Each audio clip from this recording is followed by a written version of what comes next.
ാണ് K R Gopeeshan കൂടി ചേരുന്നുണ്ട്. ഗോപീഷൻ, ഇതിലിപ്പോൾ കോടതി പറയുന്ന ഏറ്റവും പ്രധാനപ്പെട്ട ഒരു കാര്യം, ഒന്നാം പ്രതി തന്നെയാണ് കുറ്റം ചെയ്തിട്ടുള്ളത്, ഗൂഢാലോചന തെളിഞ്ഞിട്ടുണ്ട്, അതിൽ മറ്റു പ്രതികളുടെ ബന്ധം വ്യക്തമാണ്.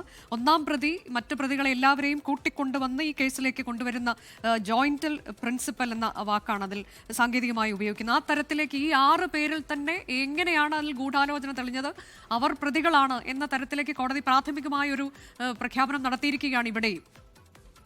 അനുജ, ഇന്ന് വളരെ പ്രധാനപ്പെട്ട 2 കാര്യങ്ങളാണ് നമുക്ക് അറിയാനുള്ളത്. ഒന്ന്, ഈ നടിയെ തട്ടിക്കൊണ്ടുപോയി ആക്രമിച്ച കേസിലെ 6 പ്രതികൾ, കോടതി കുറ്റക്കാരാണെന്ന് കണ്ടെത്തിയ 6 പ്രതികൾക്കുള്ള ശിക്ഷ എന്താണ് എന്നതും, മറ്റൊന്ന് ദിലീപ് അടക്കമുള്ള മറ്റ് 4 പ്രതികളെ വെറുതെ വിടാൻ ഇടയായ സാഹചര്യവും കാരണങ്ങളും എന്താണ്. ഈ 2 കാര്യങ്ങൾ വ്യക്തമാകുന്ന മണിക്കൂറുകളിലൂടെയാണ് നമ്മൾ കടന്നു പോകുന്നത്. ഇതിൽ ഏറ്റവും പ്രധാനപ്പെട്ട കാര്യം അനുജ സൂചിപ്പിച്ചതുപോലെ തന്നെ ഇതിലെ ഒന്നാം പ്രതി, അതായത് ഈ കൃത്യം നിർവഹിച്ച പൾസർ സുനിക്ക് മാത്രമല്ല, ആ സമയത്ത് അവിടെ സാന്നിധ്യം ഉണ്ടായിരുന്ന പൾസർ സുനിക്കൊപ്പം ഉണ്ടായിരുന്ന മറ്റ് 5 പേർക്കും സമാനമായ കുറ്റമാണ് കോടതി അവരുടെ മേലും ആരോപിച്ചിരിക്കുന്നത്, കണ്ടെത്തിയിരിക്കുന്നത്. അതിൽ IPC പ്രകാരം, ഇന്ത്യൻ ശിക്ഷാ നിയമപ്രകാരം ഏറ്റവും കുറഞ്ഞത് 20 വർഷം വരെ കഠിന തടവോ അതല്ലെങ്കിൽ പരമാവധി ജീവപര്യന്തം തടവോ ലഭിക്കാവുന്ന കൂട്ടബലാത്സംഗ കുറ്റം അടക്കമുള്ള ശിക്ഷകളാണ് ഈ 6 പേരിലും ചുമത്തപ്പെട്ടിരിക്കുന്നത്. കൂട്ടബലാത്സംഗം, ക്രിമിനൽ ഗൂഢാലോചന, അന്യായമായി തടവിൽ വെക്കൽ, സ്ത്രീത്വത്തെ അപമാനിക്കൽ, അതോടൊപ്പം നഗ്നയാകാൻ നിർബന്ധിക്കൽ എന്നീ കുറ്റങ്ങൾ പ്രതികൾക്കെതിരെ ഉണ്ട്. അതുകൊണ്ട് തന്നെ ഈ കേസിൽ കൃത്യം നിർവഹിച്ചത് പൾസർ സുനിയാണെങ്കിലും മറ്റുള്ള പ്രതികളുടെ ഈ കൃത്യത്തിലെ പങ്കാളിത്തം വ്യക്തമാവുകയും അവർ വ്യക്തമായ ആസൂത്രണത്തിന്റെ ഭാഗമായിരുന്നു എന്നത് കോടതിക്ക് ബോധ്യപ്പെടുകയും ചെയ്ത സാഹചര്യത്തിലാണ് മറ്റ് 5 പേരെ കൂടി സമാനമായ അല്ലെങ്കിൽ അതേ കുറ്റങ്ങൾ തന്നെ ചുമത്തി ശിക്ഷ നൽകാൻ കോടതി തീരുമാനിച്ചിട്ടുള്ളത്. അതുകൊണ്ട് കൂട്ടബലാത്സംഗ കുറ്റമടക്കമുള്ള എല്ലാ ശിക്ഷകളും മറ്റ് പ്രതികൾക്ക് കൂടി ബാധകമാകുന്ന തരത്തിലായിരിക്കും ശിക്ഷാവിധി ഉണ്ടാവുക എന്നാണ് നമ്മൾ പ്രതീക്ഷിക്കേണ്ടത്. അവിടെ നേരത്തെ സൂചിപ്പിച്ചതുപോലെ തന്നെ 20 വർഷം വരെ തടവോ കഠിന തടവോ ജീവപര്യന്തമോ തടവോ ലഭിക്കാവുന്ന കുറ്റകൃത്യങ്ങളാണ് പ്രതികൾ ചെയ്തിട്ടുള്ളത്. ഈ കാര്യങ്ങളാണ് കോടതിക്ക് ബോധ്യപ്പെട്ടിട്ടുള്ളത്. ശിക്ഷാവിധി അല്പസമയത്തിനകം വരും. ഇതിനോടൊപ്പം തന്നെ പ്രാധാന്യമുള്ളതാണ് എന്തുകൊണ്ടാണ് ദിലീപ് അടക്കമുള്ള മറ്റ് 4 പ്രതികളെയും കോടതി വെറുതെ വിട്ടത്, എന്തുകൊണ്ടാണ് ദിലീപിനെതിരായിട്ടുള്ള ഗൂഢാലോചന കുറ്റം കോടതി ഒരു ശിക്ഷയിലേക്ക് അല്ലെങ്കിൽ അവരെ കുറ്റക്കാരായി കണ്ടെത്തുന്നതിലേക്ക് പരിഗണിക്കാതിരുന്നത്, അതിന് കോടതി കണ്ടെത്തിയിട്ടുള്ള കാര്യങ്ങൾ എന്തൊക്കെയാണ് എന്നുകൂടി വ്യക്തമാകും വരും മണിക്കൂറുകളിൽ. നമുക്കറിയാം, സമൂഹ മാധ്യമങ്ങളിലടക്കം പൊതുസമൂഹത്തിന് വലിയ ചർച്ചയ്ക്ക് ഇടവെച്ചിട്ടുള്ള ഒരു വിധിയാണ് നടിയെ ആക്രമിക്കപ്പെട്ട കേസിൽ പുറത്തു വന്നിരിക്കുന്നത്.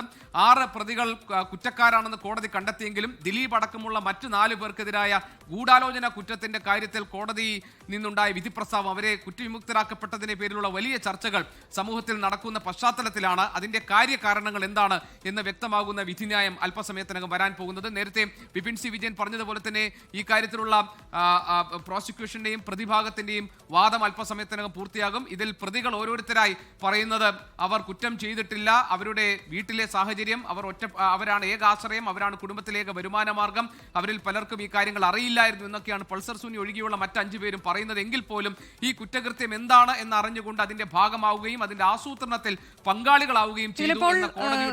നമുക്കറിയാൻ കഴിയുന്ന ഏറ്റവും പുതിയവരും പ്രോസിക്യൂഷൻ പറയുന്നത് എല്ലാ പ്രതികൾക്കും തുല്യ പങ്കാളിത്തമുണ്ട്, എല്ലാവർക്കും ഒരേ ശിക്ഷ നൽകണം, ജീവപര്യന്തം എല്ലാവർക്കും നൽകണം, ഓരോ കുറ്റവും പ്രത്യേക കുറ്റങ്ങളായി പരിഗണിക്കണമെന്ന് പറയുമ്പോൾ കോടതി അതിന് മറുപടി നൽകുന്നത് ഓരോ പ്രതിക്കും കുറഞ്ഞ ശിക്ഷ കൂടിയ ശിക്ഷയൊക്കെ നൽകാൻ കൃത്യമായ കാരണം വേണം എന്നൊക്കെയുള്ളതാണ്. അപ്പോൾ കോടതി അതിന്റെ അടുത്ത നിഗമനത്തിലേക്ക് വരികയാണെന്നാണ് നമ്മൾ മനസ്സിലാക്കേണ്ടത്.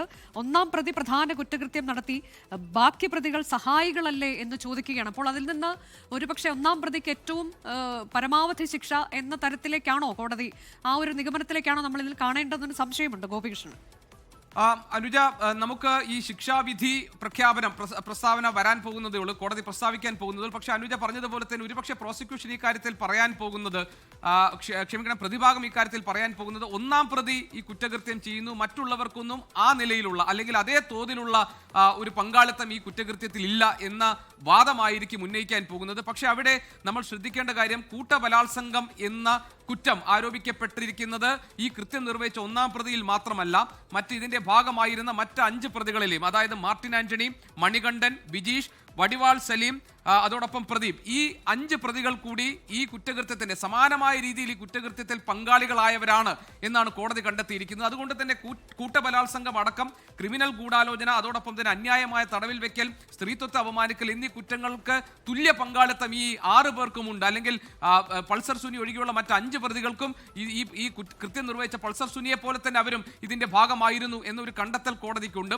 അതുകൊണ്ട് തന്നെ കൂട്ടബലാത്സംഗം എന്നത് തെളിയിക്കപ്പെട്ടിരിക്കുന്ന സാഹചര്യത്തിൽ പൾസർ സുനിക്ക് കിട്ടാവുന്ന പരമാവധി ശിക്ഷ തന്നെ മറ്റ് 5 പേർക്കും കിട്ടാനുള്ള സാധ്യതകളെ നമുക്ക് തള്ളിക്കളയാൻ കഴിയില്ല. ഇനി അതല്ല, അതിന്റെ ഗ്രാവിറ്റി കുറവാണ്, അല്ലെങ്കിൽ ഇവർ അതിൽ നേരിട്ട് ആ കുറ്റകൃത്യത്തിൽ പങ്കെടുത്തിട്ടില്ല എന്നൊരു നിഗമനത്തിലേക്ക് ഈ വാദങ്ങൾക്കൊടുവിൽ കോടതി എത്തുമോ എന്ന് നമുക്കറിയില്ല. ഏതായാലും നിലവിൽ കുറ്റക്കാരാണെന്ന് കണ്ടെത്തിയിരിക്കുന്ന കോടതി ഇവർ തുല്യ പങ്കാളിത്തം വഹിച്ചവരാണ് ഈ കുറ്റകൃത്യത്തിൽ. ഇവർക്ക് അറിവുണ്ടായിരുന്നു, ഇവരുടെ അറിവോടുകൂടിയാണ്, ഇവരുടെ ആസൂത്രണത്തിൽ ഇവർ ഭാഗമായിരുന്നു. ഈ അതിജീവിതയെ ആക്രമിക്കുന്ന ഘട്ടത്തിൽ എന്താണ് ചെയ്യുന്നതെന്നും എന്തിനു വേണ്ടിയാണ് എന്ന കാര്യങ്ങളിലൊക്കെ കൃത്യമായ ബോധ്യം ഈ 6 പേർക്കും ഉണ്ടായിരുന്നു. അതുകൊണ്ട് കൂട്ടബലാത്സംഗ കുറ്റമടക്കം പ്രതികൾക്കെതിരെ ചുമത്തപ്പെട്ട മുഴുവൻ കുറ്റങ്ങളും, അല്ലെങ്കിൽ കോടതി ശരിയാണെന്ന് കണ്ടെത്തിയ മുഴുവൻ കുറ്റങ്ങളിലും 6 പേർക്കും തുല്യ പങ്കാളിത്തമുണ്ട് എന്നതിലേക്കാണ് കാര്യങ്ങൾ നീങ്ങുന്നതെങ്കിൽ ശിക്ഷ 6 പേർക്കും തുല്യമായി തന്നെ കിട്ടാനുള്ള സാധ്യതയെ നമുക്ക് തള്ളിക്കളയാൻ കഴിയില്ല. അനുജ, ലോകത്തെവിടെയായാലും ഏത് സമയത്തും 24 വാർത്തകളും ഓഗ്മെന്റഡ് റിയാലിറ്റി പാക്കേജുകളും എക്സ്പ്ലെയിനറുകളും വിശദമായി കാണാൻ ഞങ്ങളുടെ യൂട്യൂബ് ചാനൽ നിങ്ങൾക്ക് സബ്സ്ക്രൈബ് ചെയ്യാം.